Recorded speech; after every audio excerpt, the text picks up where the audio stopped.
The bullet was actually headed for India's chest, but actually it grazed the shoulder. India has not got, reciprocal tariff on each and every item. He's not singled out India. It was a blanket tariff. He is a blanket tariff and every country has got hit. India actually has not really come off worse in this because worse was expected. If the reciprocal tariff was done instead of blanket tariff, India would have been hit very hard. And let me tell you, this is not an arbitrary decision. He has thought through the process. He has left room for negotiation. We are talking with him. We should have an agreement. This statement from China saying that it is ready for war, whether it is tariff war or any other war it is. That's one statement. Never has China issued a blanket statement saying that it's ready for war with US. US responded, we are ready anytime.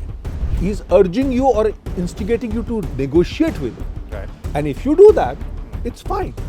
So the point in this is that, it's a thought through process.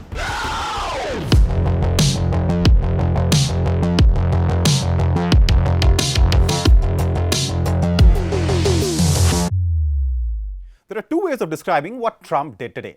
One, that Trump took a flamethrower and scorched global trade with it. The other is that this is a game of smoke and mirrors. Straight out of a business strategy book, a game of positioning. Trump has armed the US with tools to give itself the upper hand in trade negotiations with various countries. Now both arguments carry weight. But in the short term, by imposing tariffs on everyone, Trump has changed the rules of the game. And countries will have to rethink trade, in particular exports to the US. To talk about the impact of reciprocal tariffs on the world, in particular India, I'm joined by my senior colleague, Shishir Gupta, Executive Editor, Hindustan Times. Thank you, sir, for taking the time and talking to us. Of course, we were expecting this, that Trump is going to do it. The date was, of course, decided, April 2nd. It has happened now. But what has happened? Is it worse than what we were expecting, or has it come off slightly better? So, Abhishek, let me put it like this way, that, the bullet was actually headed for India's chest, but actually it grazed the shoulder. That's what has happened. So what has happened is that you have discounted tariff, reciprocal tariff put against India. There is a baseline tariff of 10% which has been put all the countries. Sure. India has got 26%, which means essentially a tariff increase of 16% because a baseline tariff is 10%. Right. So the way of looking at it is, the opposition may scream saying that, he's put tariffs, so on and so forth. But the fundamental point in all this is that India has not got, reciprocal tariff on each and every item. He's not singled out India. It was a blanket tariff. He is a blanket tariff and every country has got hit. So it is not only India, it's China, European Union, all his key allies have got hit, everybody's got hit. Israel, Japan. Everybody's got hit, but the point in this is that India, let's say, I would put it that India has actually got, has managed to come out of it. I mean, it's not been sort of, been shot dead or kind of thing like that. But the point is in all this is that India actually has not really come off worse in this because worse was expected. If the reciprocal tariff was done instead of blanket tariff, India would have been hit very hard because we have very high tariffs against US. Right. One is that. Second thing is that, the game that he has played is that the borrowing of US is at a humongous level. Let me put it this way. The interest rate on the borrowing is more than its US defense budget. So you know that the $1 trillion numbers. So he has to get money out of somewhere. And he has promised his electorate that he is going to relieve them taxes. How can you give them relief in taxes if you don't earn? So this is one way of doing it, but he has not gone the whole hog. So what he has done is he's given you a way out. He's hit everybody. And let me tell you, this is not an arbitrary decision. He has thought through the process.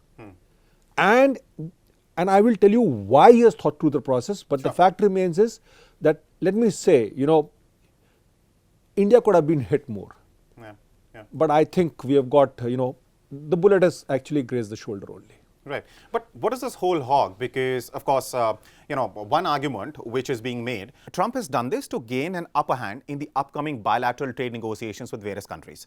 We know at this point that India and US are, of course, negotiating the trade deal, and the deal could be signed as early as autumn this year. Do you think this is being done from this point of view? Because tariffs can be brought down as per Trump's discretion whenever he wants. That's a very good question, but there are two aspects to this question. One is that obviously he's put himself at a negotiating position. He's in the driving seat. He has not gone the whole hog. He has left room for negotiation. We are talking with him. We should have an agreement, at least the early harvest, at least by autumn. And then maybe he can sort of roll back tariffs or whatever it is. But the game is much bigger than this, much bigger than this. Okay. So let me explain you the geopolitics of the entire. Sure. First was this statement from China saying that it is ready for war, whether it is tariff war or any other war he wants. That's one statement. Never has China issued a blanket statement saying that it's ready for war with US. US responded, we are ready anytime. Second thing is, look at what he has done in Taiwan. Since March 29, at least 200 aircraft have gone towards Taiwan, and at least nearly 100 vessels, including its aircraft carrier Shandong, has headed towards Taiwan. So you are looking at a Taiwan emergency. The exercise that started on March 29th stopped this morning when the trade tariffs were announced. Right. What is happening is that tomorrow, the American assessment is that Taiwan emergency may take place as early as 2027. That's interesting, but how will this make other countries stand with the US against China in case of Taiwan emergency? You see, if you're going to hit everybody, if he had sort of put reciprocal tariff in toto, then everybody, I mean, including India, all his allies, all those people who are under the nuclear umbrella, all those Five Eyes, all of those countries who have stood with the US, whether it was way back in World War II till the Afghanistan war, they all would have said, okay, it's each man for himself. So if he's doing it, then why should I be helping him? So the point in this is that, there are multiple plays that are happening. There is this Taiwan emergency, and the Chinese have made it very clear that they're willing to fight. Right. Now, he needs the support of people who have stood with him. It's not an arbitrary decision. He needs that support. So he wants to be seen to be in a position where he's going to grant people favors. European Union a favor, 3 months down the line, bring down the tariff. Is that what you're saying? See, the point in this is that he has thought through the process. He is not taking the whole hog. He's not taking the full line. Right. Now, what is happening is, one is Taiwan. Second thing is, this morning, USS Carl Vinson strike group is right now in Indian Ocean, is headed towards North Arabian Sea, towards Iran. Okay. You have 6 B-52 bombers which have flown in Diego Garcia. to Diego Garcia. Yeah. Now there is a possibility of an Iran emergency. Right. So now if there is an Iran emergency, he would be looking at his own people who stand by him. I mean, he can't just simply fight every war on his own. Sure. So the point in this is, the process has been thought through. He has lived up to the expectation of his electorate by saying that I am going to put reciprocal tariff. He has lived up to the expectations of the electorate by saying that I am going to earn you more money. Sure. He has tried to get more money for US. So for him, he has actually positioned himself where it is more of a win-win kind of thing rather than sort of lose-lose kind of thing, where he would have actually targeted everybody and shooting, from his hip to everybody, and then suddenly everybody would have said, okay, boss, then each man for himself. When you say targeting everybody, you mean in terms of tariffs or in any other way? Because in this case, tariffs have been imposed on pretty much everyone. See, there is a baseline tariff. There is the discounted tariff is virtually half the tariff which was actually there. Right. So he could have put the whole tariff. So he has thought through the process. Everybody has been, it's a shake-up call. Listen, talk to me. Negotiate with me. Come out with a bilateral agreement, and then we'll talk. And contribute more. And contribute more so that I earn more. I tell my electorate that I have done something for you. I have made America great again. At the same time, he knows the global geopolitical situation is bad. Right. The Ukraine war has not stopped. Both are dragging their feet.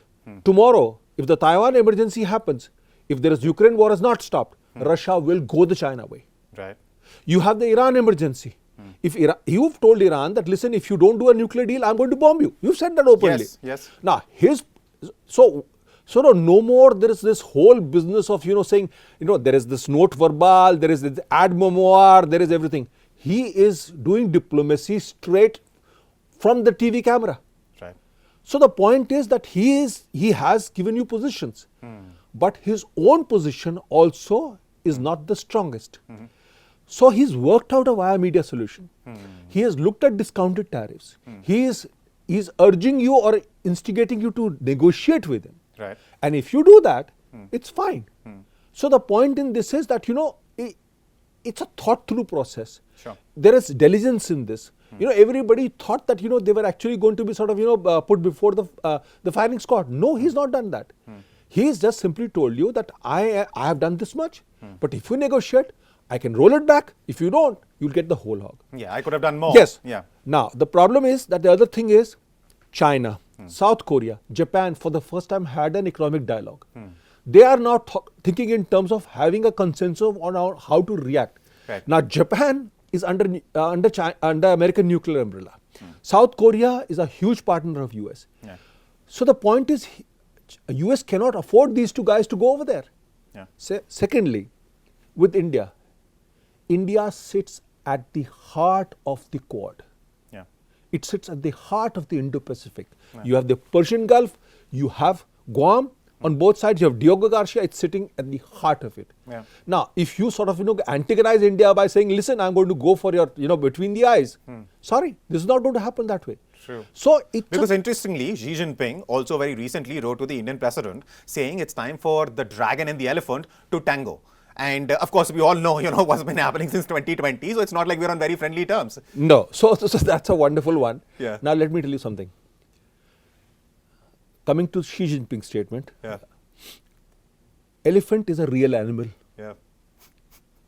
Dragon, yeah. we do not know. Dragon is unreal. Dragon is a fantasy. Right. So, India, what you see is what you get. What you get. I do not know about China. So, I really do not know much to make out that statement. Right. Okay. It's a statement done deliberately at the time. It's also done with absolute geopolitics in mind. But, I think dragon and elephant are quite incompatible animals to tango. Right. But as far as India is concerned, what is the way forward now? This has happened, and of course, there is a trade deal which is being negotiated between the two countries. But what happens going forward? See, this morning, the Commerce Minister, Piyush Goyal, the External Affairs Minister, S. Jaishankar, who's in Bangkok for the BIMSTEC Ministerial, and the top, the Foreign Secretary, the Commerce Secretary, or the US Indian Ambassador to US, they all have been sort of, in early morning, they've been sort of talking together to see what actually this discounted reciprocal tariff means and what is the way forward. Now, the point in this is, we have to look towards a bilateral agreement. Sure. That's what that's what Prime Minister Narendra Modi and his friend Donald Trump have come to terms with, have committed themselves to. So we'll be looking at a bilateral trade agreement. Yeah. Now, this bilateral trade agreement is something which Biden didn't want. We wanted the agreement. Yeah. It started when Trump in the first term, when he was the 45th president. Yes. So the point is, it's in our interest also to have a free trade agreement, because if this works out, the European Union will be forced to do it, UK will be forced to do it. Yeah. Right? So it's good for us also. So the point in all this is that, we will look towards a trade agreement, and the discounted reciprocal tariff helps us, because it gives us the leeway for both sides to actually negotiate. Right.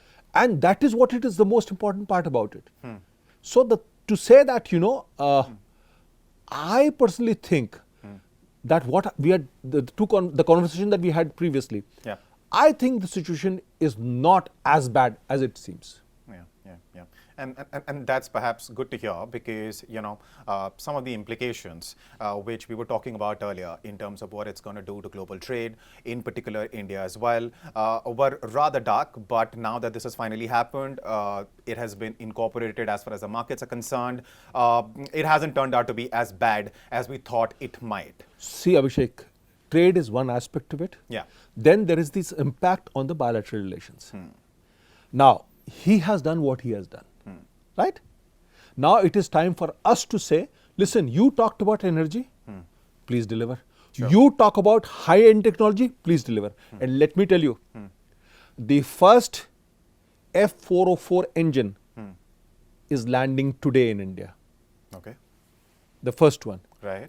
Which is going to empower Tejas. Tejas. The other engine which India will manufacture in India is F414, Right. which HAL and GE are combining. Okay. The last it was heard was the transfer technology would be around 70%. Now we can tell him, listen, you promised 100%. What about 70%? Yeah. So we now have that leverage. You played your card. Yeah. You shot the you fired the first bullet. Yeah. Now let's see. Now you walk the line on this and give us the technology that we require. So this is much bigger than this. Yeah, This is much bigger than trade. Yeah. Let's see what that calibrated response from India's side going to be, and that we will of course see in the days to come, perhaps even in hours to come, because the Commerce Ministry, or perhaps for that matter even the External Affairs Minister, might be asked to react to this. But on that note, thank you so much for taking the time, sir, and talking to us. Thank you, Abhishek.